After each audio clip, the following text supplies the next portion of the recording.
식모년이 분수도 모르고 친정 타령이야? 내 아들 등골을 빼먹을 생각이야. 시어머니의 고함이 온 집안을 울렸고 남편은 TV에서 눈도 떼지 않았습니다.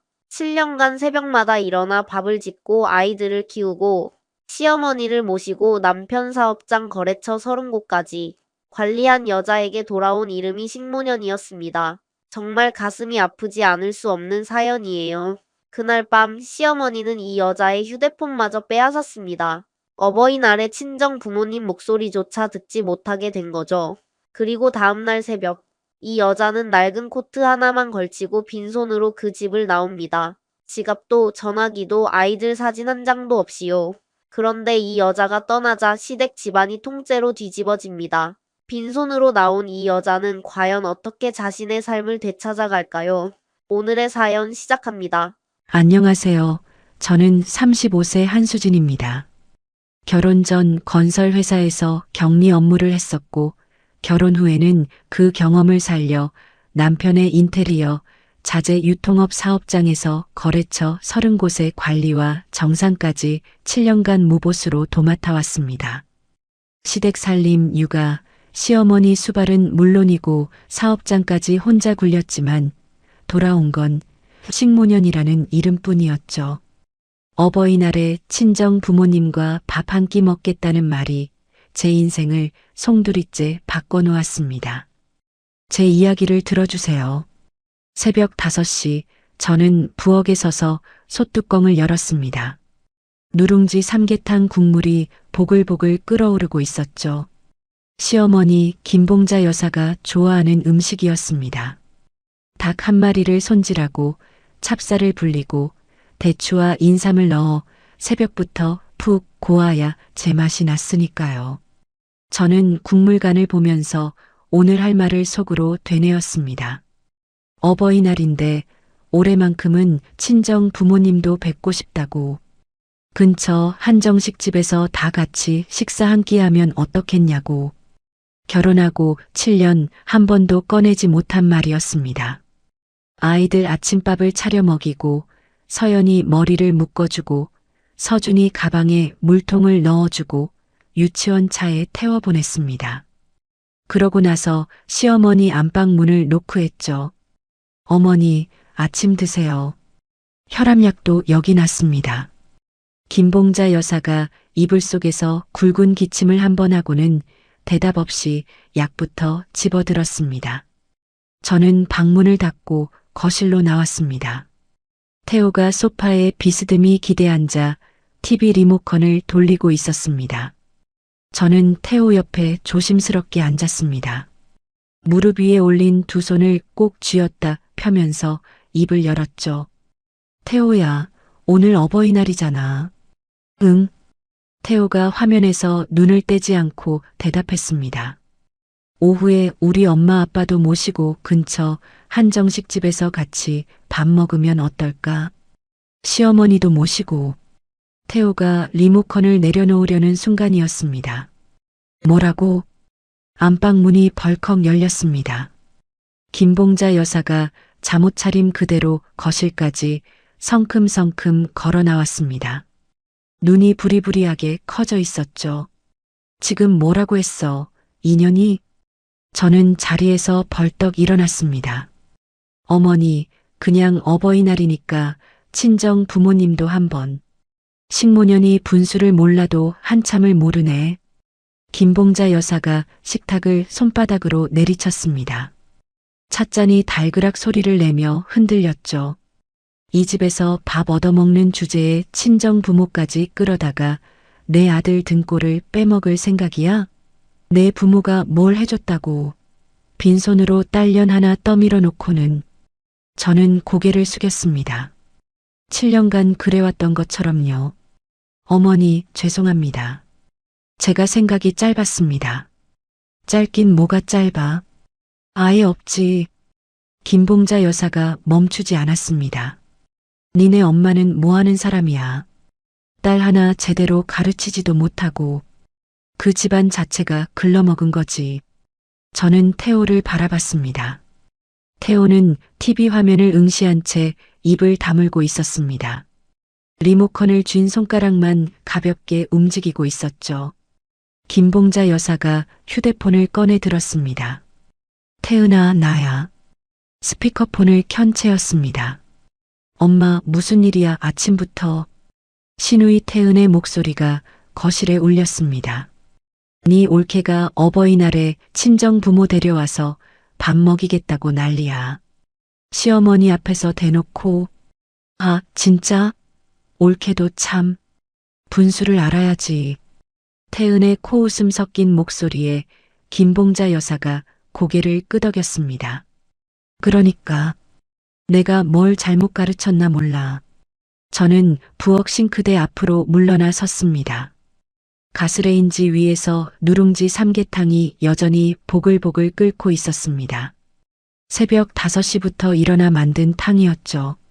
점심 무렵 저는 장을 보러 나갔습니다.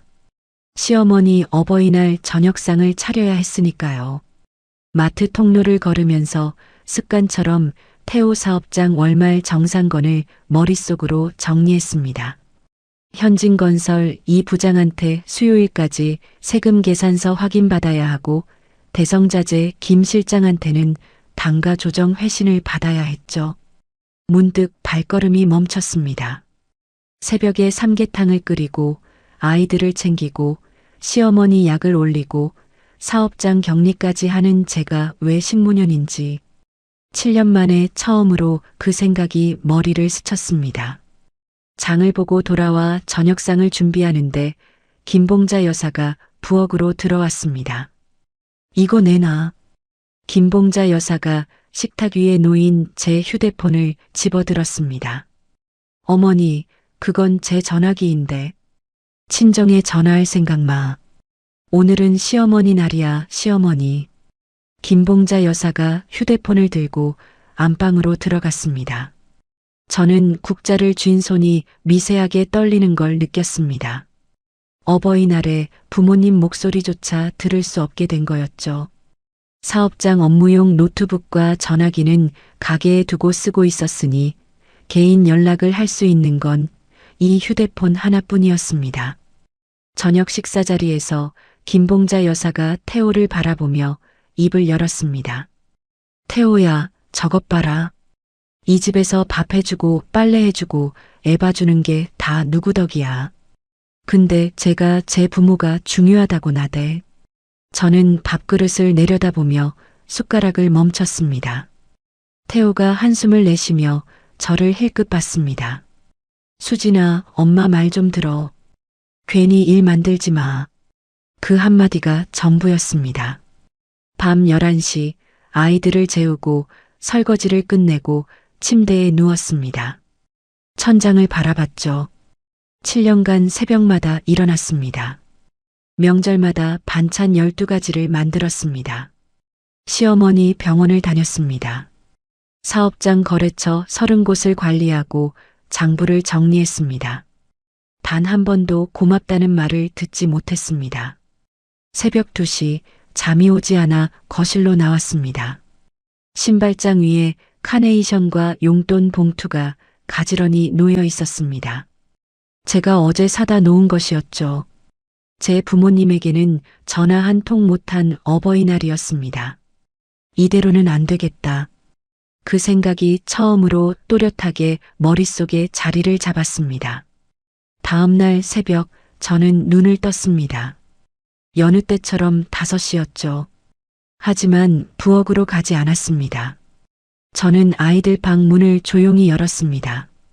서연이와 서준이가 나란히 누워 자고 있었습니다. 서연이의 볼에 잠자리 자국이 나 있었고 서준이는 이불을 걷어차고 배를 드러낸 채 작은 입을 벌리고 있었죠. 저는 아이들 곁에 쪼그려 앉았습니다.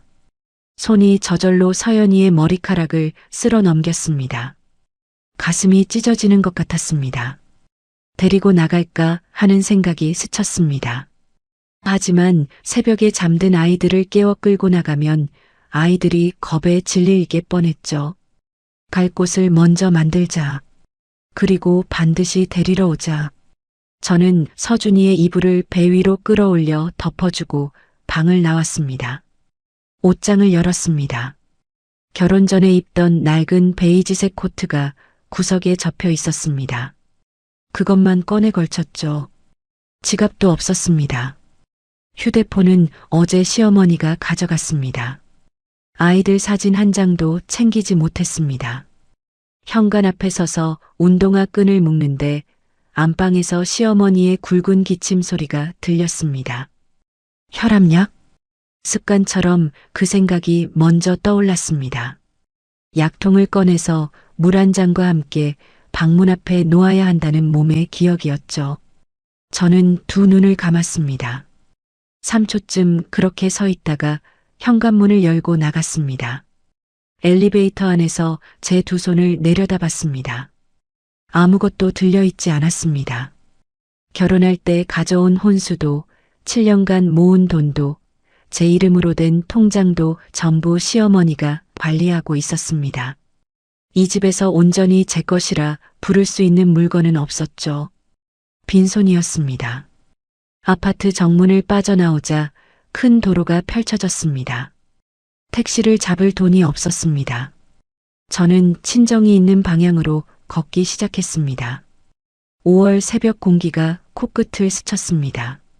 차갑지도 덥지도 않은 이상하게 맑은 공기였습니다. 7년 만에 이 시간에 부엌이 아닌 바깥에 서 있었습니다. 걸으면서 장면들이 떠올랐습니다. 결혼 첫 해 시어머니가 친정어머니에게 전화해서 했던 말. 딸 하나 제대로 못 키웠으면서 며느리감이라고 보냈어?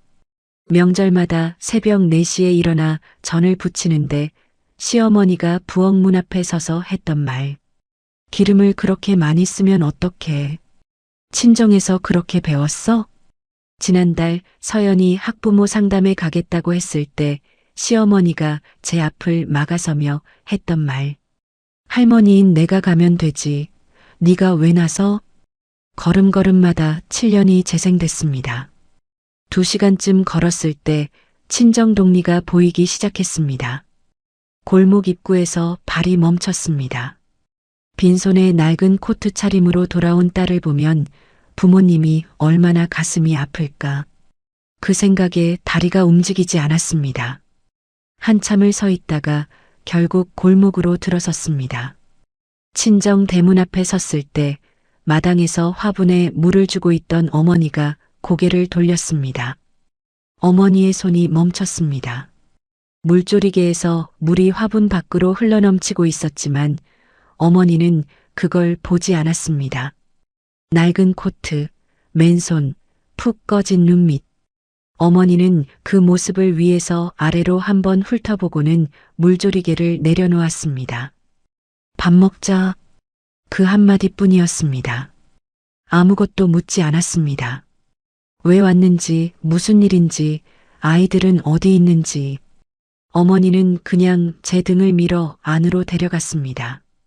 식탁에 앉자마자 눈물이 쏟아졌습니다. 7년간 흘리지 못했던 것들이 한꺼번에 터져나왔죠. 어머니는 맞은편에 앉아 아무 말 없이 기다렸습니다. 된장찌개를 떠서 제 앞에 놓아주기만 했습니다. 저는 젓가락을 들었지만 손이 멈추지 않고 떨렸습니다. 친정아버지가 서재에서 나와 식탁 맞은편에 앉았습니다. 신문을 펼쳐 들었지만 읽는 시선이 아니었죠. 안경 너머로 제 얼굴을 바라보다가 조용히 자리를 떴습니다. 잠시 후 서재 쪽에서 어머니와 나직이 이야기하는 아버지의 목소리가 들렸습니다. 밥을 다 먹고 나서야 저는 입을 열었습니다. 엄마, 며칠만 여기 있어도 돼? 어머니가 제 손을 잡았습니다. 어머니의 손이 따뜻했습니다. 여기가 내 집이야. 며칠이 아니라 평생이라도 있어. 그 오후 저는 제 방에 누워 천장을 봤습니다. 시댁에서는 지금쯤 아침 식사가 안 차려져서 난리가 났을 겁니다. 아이들이 엄마를 찾고 있을 겁니다. 태호 사업장 월말 거래처 정산이 코앞인데 거래처 담당자 이름과 단가와 정산 방식이 전부 제 머릿속에만 있죠. 전에는 그 생각만 하면 벌떡 일어나 돌아갔을 겁니다. 하지만 저는 처음으로 생각했습니다. 그것이 제 책임이 아닐 수도 있다고. 그 시각, 시댁에서는 다른 아침이 시작되고 있었습니다. 아침 7시가 넘었지만 부엌에서 아무 소리도 나지 않았습니다. 김봉자 여사가 안방 문을 열고 나왔습니다. 수진아. 대답이 없었습니다. 수진아. 김봉자 여사가 부엌을 들여다보고 아이들 방을 열어보고 베란다까지 확인했습니다. 그러고 나서 현관으로 갔죠. 신발장 앞에서 김봉자 여사의 발이 멈췄습니다. 수진의 운동화가 없었습니다. 김봉자 여사의 눈이 가늘어졌습니다. 태호가 침실에서 나온 건 9시가 넘어서였습니다. 하품을 하며 거실로 나온 태호에게 김봉자 여사가 소파에 앉은 채 말했습니다. 수진이 그년 삐져서 나간 모양이다. 어디 갔는데? 내가 알게 뭐야. 금방 들어오겠지. 태호가 부엌으로 가서 냉장고를 열었습니다. 반찬통 몇 개와 달걀이 전부였죠. 밥솥은 비어 있었습니다. 엄마, 밥이 없는데. 내가 왜 밥을 해? 조금 기다리면 올 거야. 그때 아이들 방에서 서연이가 울음 섞인 목소리로 나왔습니다. 아빠, 엄마 어디 갔어? 엄마 잠깐 나갔어. 금방 와. 엄마가 안 깨워줬어. 유치원 안 가? 태호가 머리를 극적이며 시계를 봤습니다. 유치원 차량 시간이 이미 지나 있었죠. 서준이까지 울면서 나오자 집안이 어수선해졌습니다. 태호가 식탁 서랍을 열었을 때 수진의 휴대폰이 그대로 놓여 있는 걸 발견했습니다. 어제 김봉자 여사가 빼앗아 넣어둔 그 자리 그대로였죠. 태호의 표정이 처음으로 굳었습니다. 엄마, 전화기를 놓고 갔어. 뭐? 전화기가 여기 있다고. 김봉자 여사가 소파에서 일어나 식탁으로 왔습니다. 수진의 휴대폰을 들여다보는 김봉자 여사의 입술이 살짝 떨렸습니다. 태호가 관리사무소에 전화를 걸어 아파트 단지 폐쇄회로 화면을 확인했습니다. 새벽 6시 10분, 낡은 코트를 걸친 수진이 정문을 빠져나가는 영상이 찍혀 있었습니다. 손에 아무것도 들고 있지 않았죠. 점심이 지나자 아이들이 배고프다며 울기 시작했습니다. 김봉자 여사가 부엌에 들어가 라면을 끓이려 했지만 물 조절을 못해 냄비가 넘쳤고 불 조절을 잘못해서 면이 냄비 바닥에 눌어붙었습니다. 김봉자 여사가 냄비를 싱크대에 내던지며 소리쳤습니다. 아이고, 이게 뭐야? 태호가 결국 휴대폰을 꺼내 배달 음식을 시켰습니다. 아이들 앞에 짜장면을 놓으면서 태호는 가만히 식탁을 둘러봤습니다. 하루 세끼 식사, 아이들 간식, 시어머니 건강식. 수진이 매일 혼자 해왔던 것들이었죠. 오후 3시쯤 태호의 휴대폰이 울렸습니다. 사업장 직원 박 과장이었습니다. 사장님, 이번 주가 거래처 월말 정산 마감인데요. 거래처별 단가표랑 정산 조건을 사모님만 아셔서 저희가 서류를 작성할 수가 없습니다. 내가 가서 볼게. 태호가 사업장으로 갔습니다. 장부를 펼쳤지만 수진이 7년간 자기만의 방식으로 정리해놓은 분류체계가 눈에 들어오지 않았습니다. 색깔별로 나뉜 탭, 거래처마다 다른 정산주기, 단가 옆에 적힌 메모들. 태호는 한 장 한 장 넘기다가 장부를 덮었습니다. 박 과장, 현진건설 2부장 번호 알아? 네, 사모님이 직접 연락하시던 분인데요. 태호가 현진건설 2부장에게 직접 전화를 걸었습니다. 이 부장님, 김태호입니다. 이번 달 정산 조건 좀 확인하려고요. 아, 사장님. 그건 늘 사모님하고 했던 건데 사장님하고 단가 이야기를 한 적이 없어서요.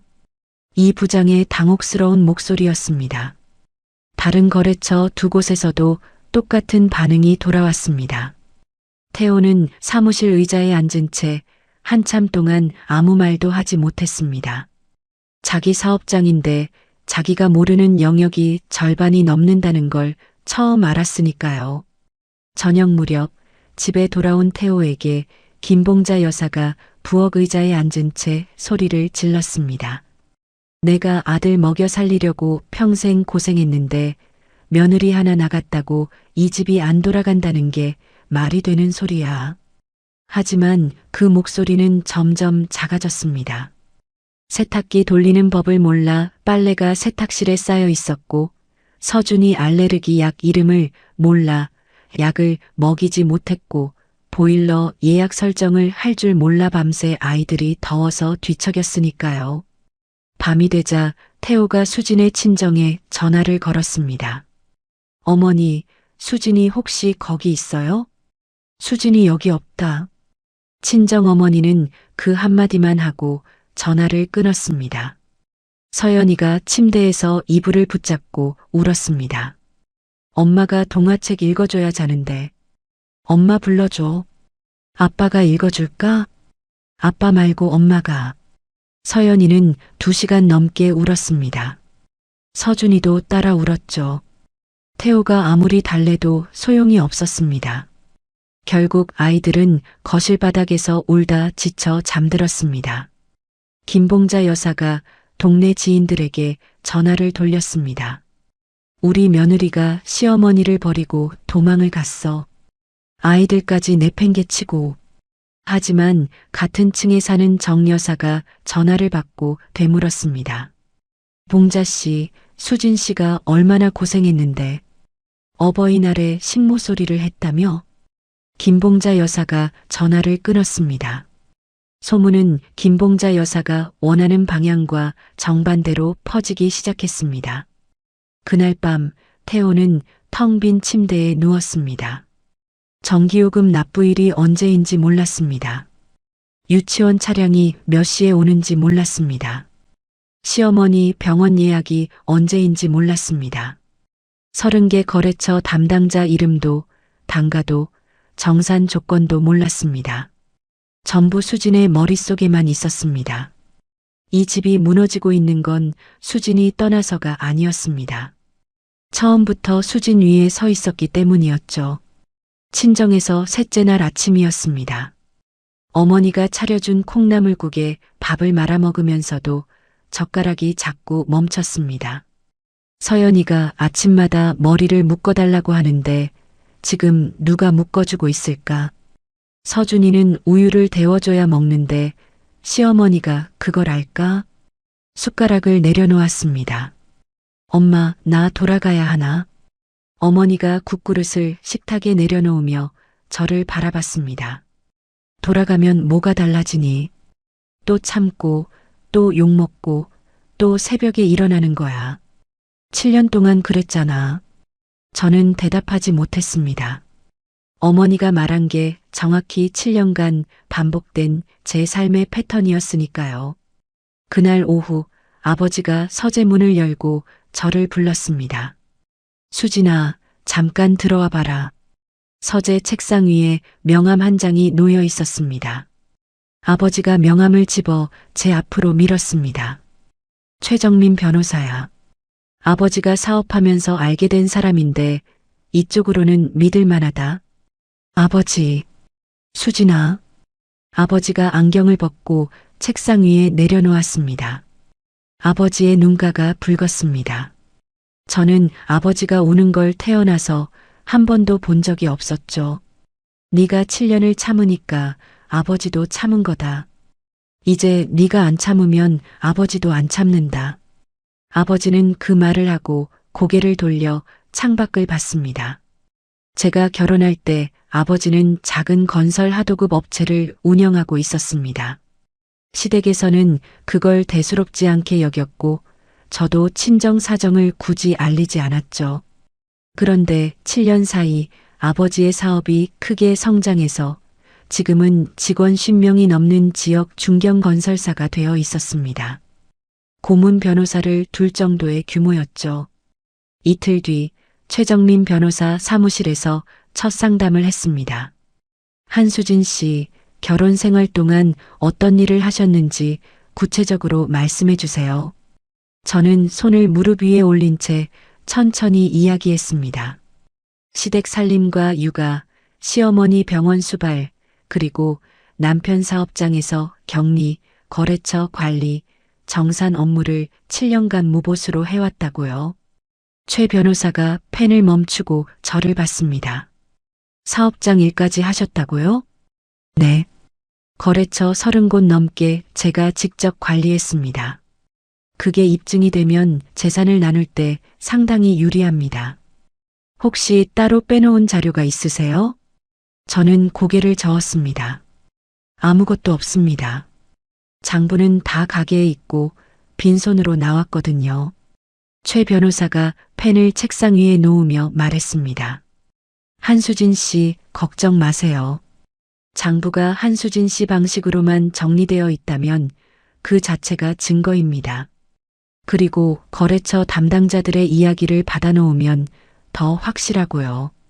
7년 동안 직접 소통하신 거래처 담당자 이름이랑 연락처를 기억나는 대로 적어주세요. 그날 밤 저는 친정방 책상에 앉아 기억을 더듬었습니다. 현진건설 2부장, 대성자재 김 실장, 사모인테리어 박 팀장.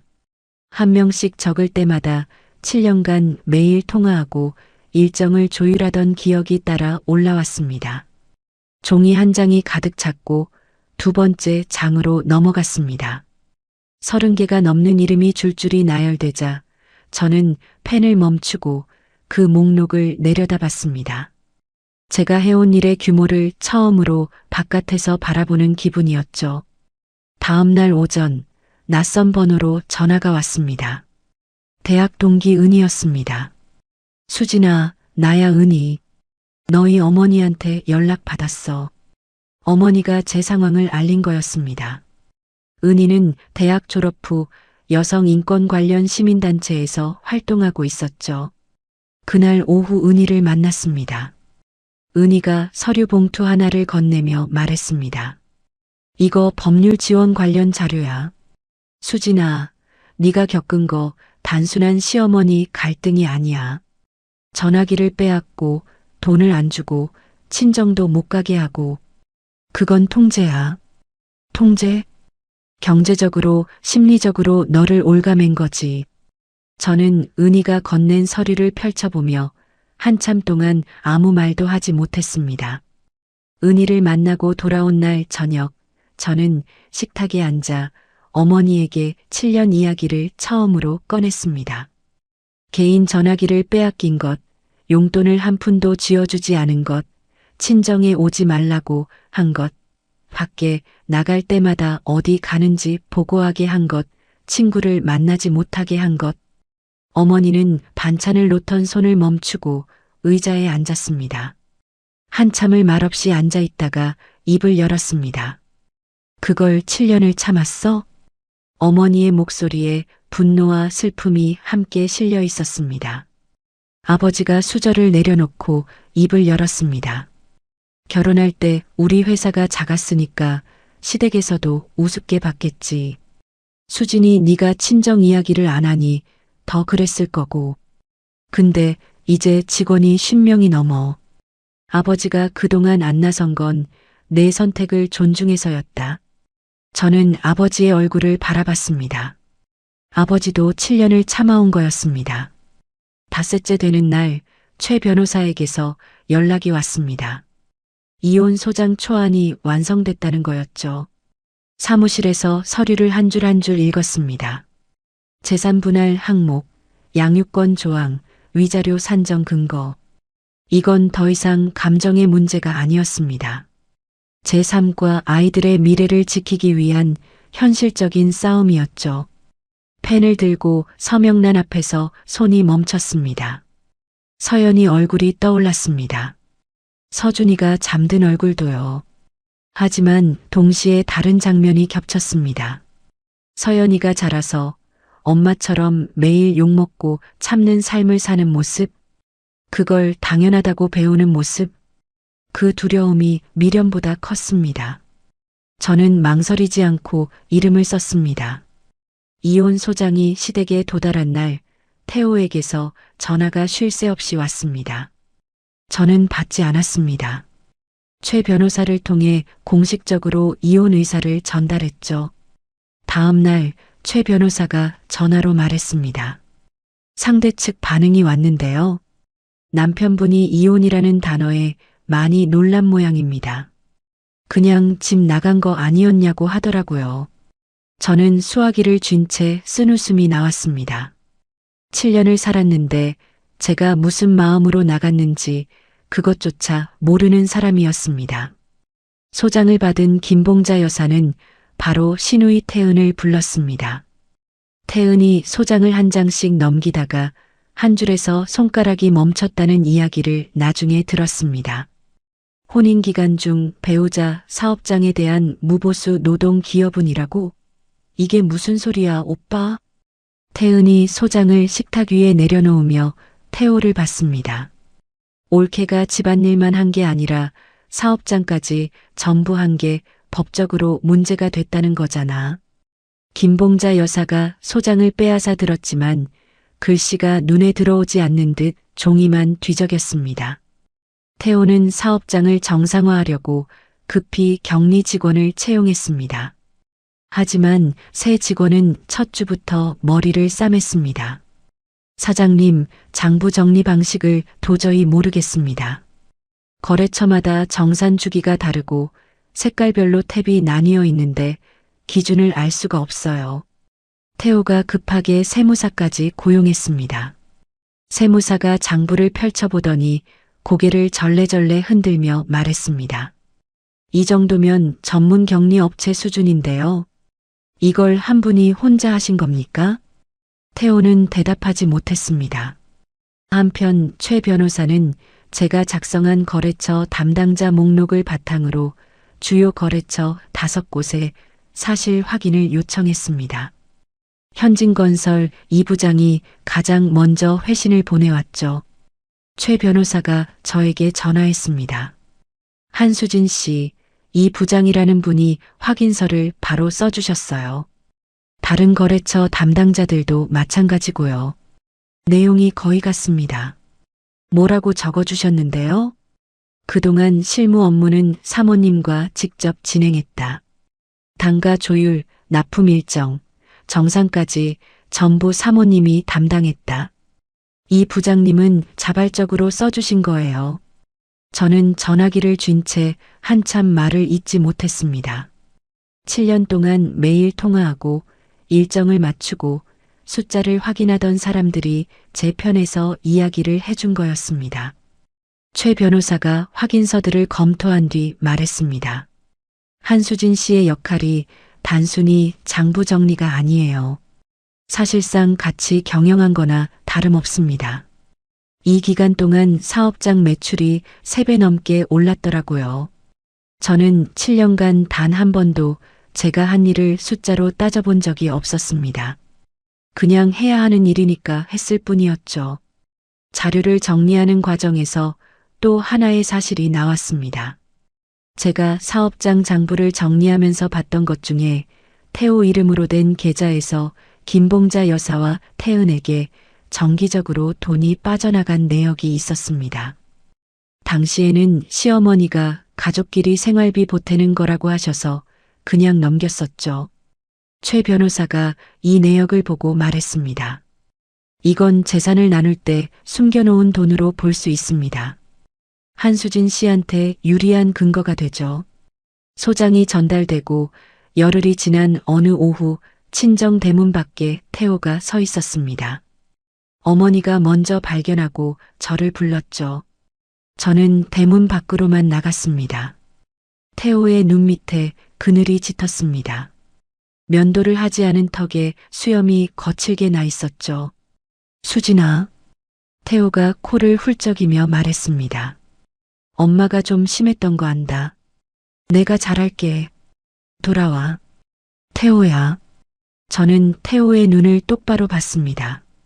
그 말 7년 동안 수십 번 들었어. 이번엔 진짜야. 내가 바뀔게. 뭘 바꾸는데? 태호가 입을 열었다가 다물었습니다. 무엇이 잘못됐는지 구체적으로 뭘 바꾸겠다는 건지 태호의 입에서는 아무 말도 나오지 않았습니다. 조정 자리에서 보자. 저는 그 말만 하고 대문 안으로 들어갔습니다. 저녁에 아버지가 식탁에서 말했습니다. 사위가 울더구나. 내 마음이 바뀌면 그것도 아버지는 존중한다. 잠시 흔들렸습니다. 태호가 울던 얼굴이 떠올랐으니까요. 그때 어머니가 서랍에서 사진 한 장을 꺼냈습니다. 7년 전 결혼 전에 찍은 제 사진이었습니다. 어머니가 그 사진을 식탁 위에 놓고 아무 말 없이 저를 바라봤습니다. 저는 사진 속 얼굴과 지금 제 얼굴을 비교했습니다. 10kg이 빠져 있었습니다. 눈밑이 꺼져 있었습니다. 웃음이 없었습니다. 흔들림을 거뒀습니다. 며칠 뒤 은희가 소개해준 상담사를 만났습니다. 상담사가 제 이야기를 다 듣고 나서 조용히 말했습니다. 한수진 씨 시어머니의 행동은 단순히 성격이 까다로운 게 아닙니다. 전화기를 빼앗고 돈을 주지 않고 사람을 못 만나게 하는 건 통제예요. 그리고 남편분이 그걸 보고도 아무것도 안 한 건 같은 편에 선 거나 마찬가지고요. 제가 참을성이 없는 게 아닌 거죠? 7년을 버틴 건 참을성이 아니라 생존이에요. 상담실을 나서면서 어깨가 조금 가벼워진 걸 느꼈습니다. 그 주말 친정 거실에서 아버지, 어머니와 함께 저녁을 먹었습니다. 제가 끓인 된장찌개였죠. 아버지가 한 숟가락 뜨고 말했습니다. 밥 맛있다. 그 한마디가 귀에 오래 남았습니다. 같은 밥을 해도 이 식탁에서는 맛있다는 말을 들었고 시댁에서는 식모라 불렸습니다. 제가 돌아가야 할 곳이 어디인지가 분명해졌습니다. 첫 번째 조정 기일 2주 전 최 변호사에게서 연락이 왔습니다. 한수진 씨 상대 측 변호사가 조정 전에 합의하자고 제안서를 보내왔습니다. 무슨 내용인데요? 양육권을 포기하고 위자료를 최소한으로 받는 조건이에요. 원만하게 끝내자는 거죠. 저는 전화기를 쥔 손에 힘이 들어갔습니다. 양육권을 포기하라고요? 네.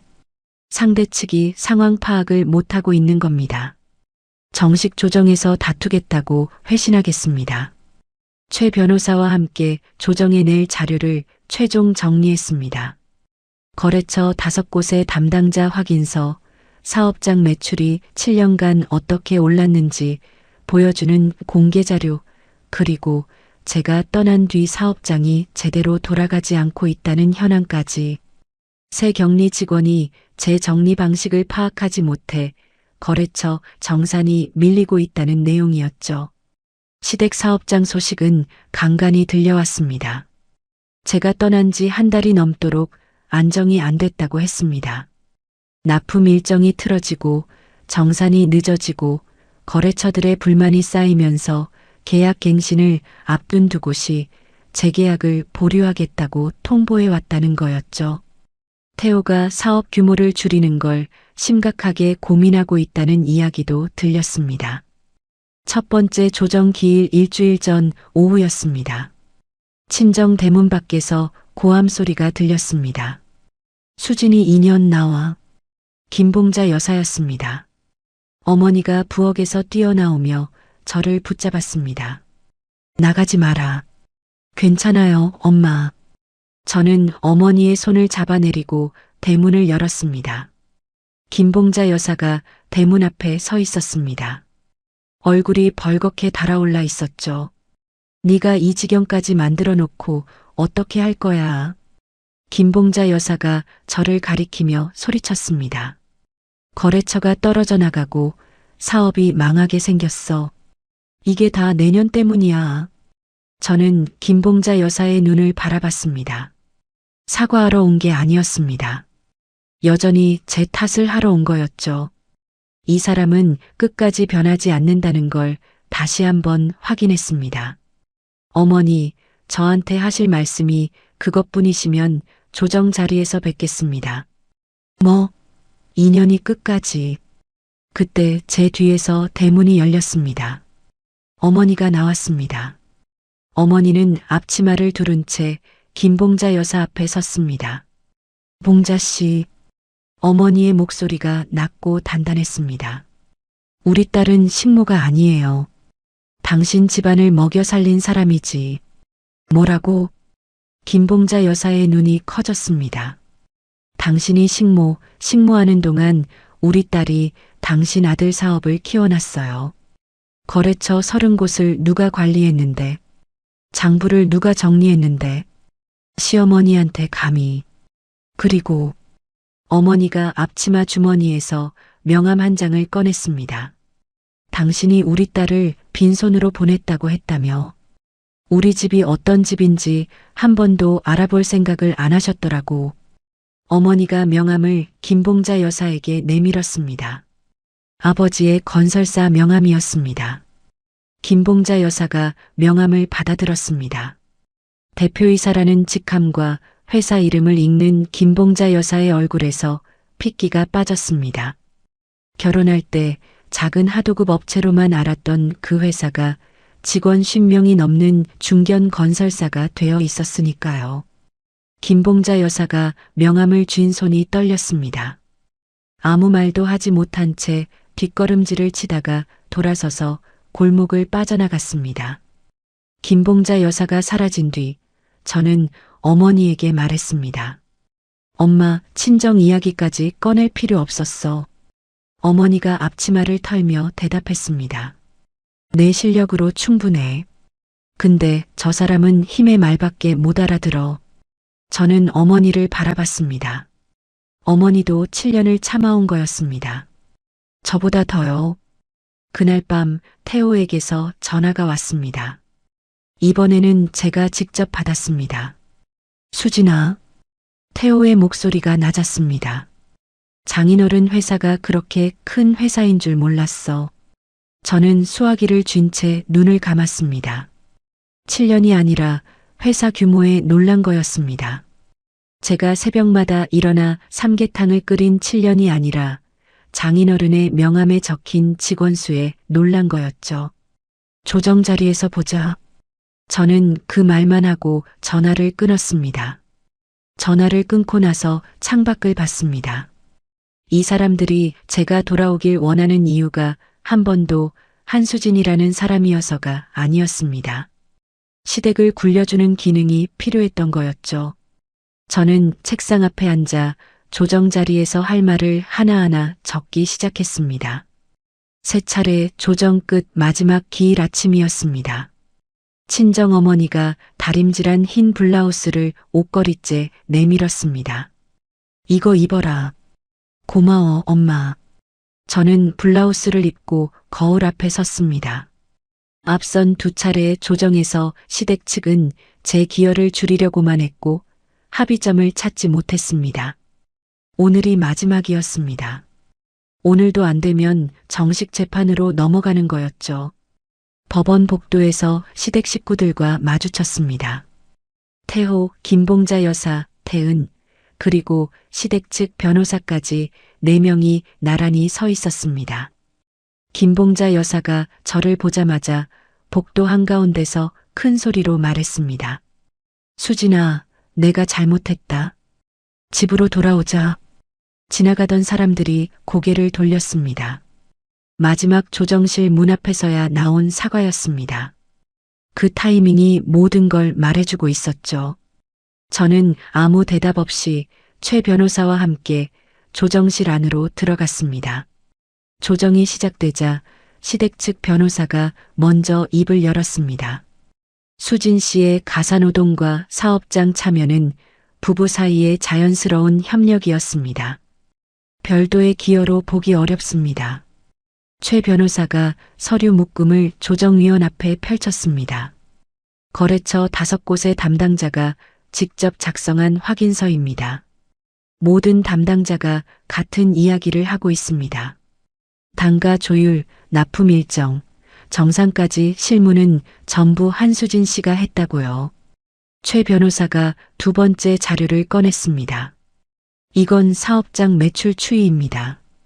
한수진 씨가 관리를 시작한 이후 매출이 3배 넘게 올랐고요. 한수진 씨가 떠난 지금 새 직원 2명이 투입됐지만 정산 지연으로 거래처들이 재계약을 보류하고 있는 상황입니다. 시댁 측 변호사가 입을 다물었습니다. 최 변호사가 마지막 자료를 꺼냈습니다. 도표 한 장이었습니다. 김태호 씨 명의 계좌에서 어머니 김봉자 씨와 여동생 김태은 씨에게 정기적으로 빠져나간 금액의 흐름입니다. 이건 재산을 나눌 때 숨겨놓은 돈으로 봐야 합니다. 조정위원이 도표를 들여다보며 안경을 고쳐 썼습니다. 시댁 측 변호사가 자리에서 일어났습니다. 잠시 중단하고 의뢰인과 상의하겠습니다. 조정이 멈췄습니다. 복도로 나오자 태은이 제 쪽으로 걸어왔습니다. 태은이 저를 구석으로 데려가며 낮은 목소리로 말했습니다. 옳게 엄마가 좀 심하긴 했지. 근데 가족끼리 이렇게까지 해야 해? 저는 태은의 눈을 똑바로 봤습니다. 태은 씨 가게 보증금이 어디서 나왔는지 조정실에서 다 나왔잖아요. 가족이라는 말은 그 돈에 대해 해명하고 나서 하세요. 태은의 입이 굳었습니다. 아무 말 없이 돌아갔죠. 조정이 재개됐습니다. 시댁 측에서 합의 조건을 크게 고쳐서 내놨습니다.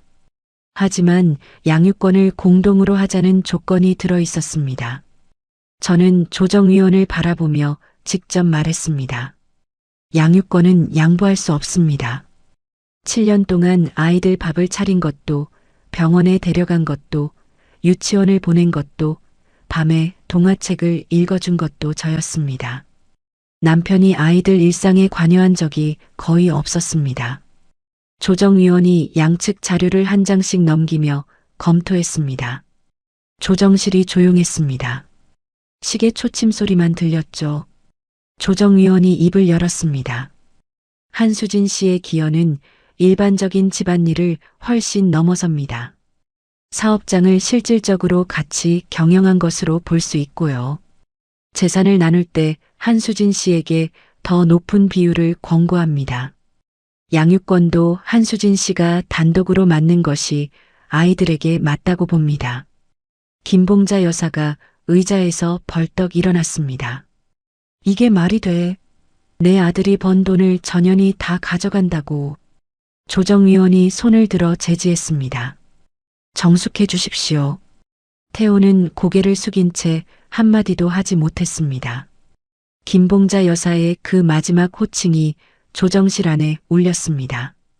7년간 저를 불러온 그 말투가 이 자리에 있는 모든 사람 앞에서 드러난 거였죠. 시댁 측 변호사가 태호에게 고개를 숙이며 말했습니다. 조정위원회 권고안을 받아들이는 게 정식 재판으로 가는 것보다 나을 겁니다. 태호가 긴 한숨을 내쉬었습니다. 수락하겠습니다. 태호야. 김봉자 여사가 태호를 불렀습니다. 태호는 고개를 숙인 채 어머니를 보지 않았습니다. 처음이었습니다. 태호가 김봉자 여사의 말에 반응하지 않은 건요. 하지만 이미 모든 걸 잃은 뒤였습니다. 조정실 문을 열고 나왔습니다. 발이 가벼웠습니다.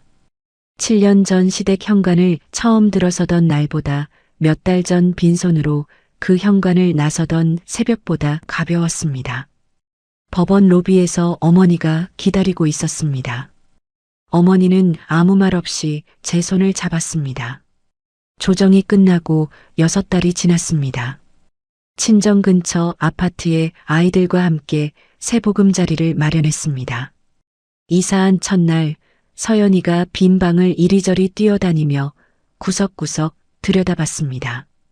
베란다 창문을 열어보고 화장실 문을 열었다 닫았다 하고 제 방과 아이들 방을 왔다 갔다 했죠.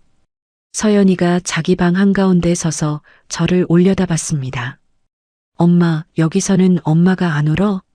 저는 서연이 앞에 쪼그려 앉아 웃었습니다. 응, 안 울어. 서연이가 고개를 끄덕이며 방으로 뛰어들어갔습니다. 저는 돌아서서 부엌 싱크대 앞에 섰습니다. 손등으로 눈가를 조용히 훔쳤죠. 재산 분할로 받은 돈과 아버지의 조언을 바탕으로 창업을 준비하기 시작했습니다. 7년간 거래처를 관리하고 정산하고 장부를 정리하던 일이었습니다. 그걸 이제 제 이름으로 하려는 거였죠. 은희가 창업 지원 프로그램 자료를 한 아름안고 찾아왔습니다. 식탁에 서류를 펼치며 은희가 말했습니다. 수진아, 시댁 사업장에서 했던 일을 이제 내 간판으로 해. 네가 못할 이유가 뭐가 있어. 근데 혼자 할 수 있을까? 혼자? 7년 동안 혼자 해왔으면서 무슨 소리야. 은희가 웃으며 제 어깨를 톡 쳤습니다. 저도 모르게 웃음이 나왔습니다. 시댁 쪽 소식은 간간히 들려왔습니다. 새로 뽑은 격리 직원 2명이 제가 혼자 하던 일을 나눠서 맡았지만 속도도 정확도도 따라가지 못했다고 했습니다. 납품이 늦어지고 정산이 틀어지면서 계약 갱신 시기에 여러 거래처가 재계약을 미루거나 조건을 바꿔달라고 했다는 거였죠. 태호가 사업 규모를 줄이는 걸 본격적으로 검토하고 있다는 이야기도 들렸습니다. 김봉자 여사는 조정 이후 건강이 급격히 나빠져 병원에 입원했습니다.